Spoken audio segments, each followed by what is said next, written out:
So this year's the first year we've been able to do some MHSAA sponsored sports. So bowling was our first ever MHSAA sport. We competed against schools in 3 different counties.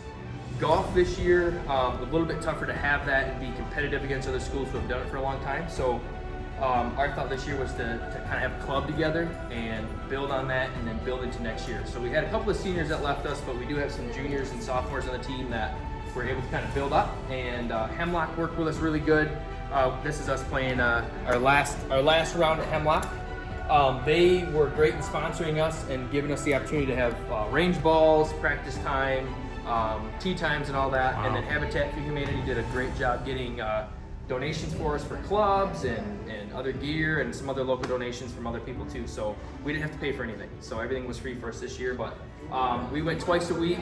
We played, roughly 3-4 holes for practice after some range time, and they were able to get a full 9 in this past week. So we're going to keep building on that and see if we can actually form a MHSAA team for next year. I am Brett Ray. I'm a junior here at G2S, and I was part of the golf program club this year, and had a lot of fun. Can't wait to do it again next year, and can't wait to get out on the course again this summer.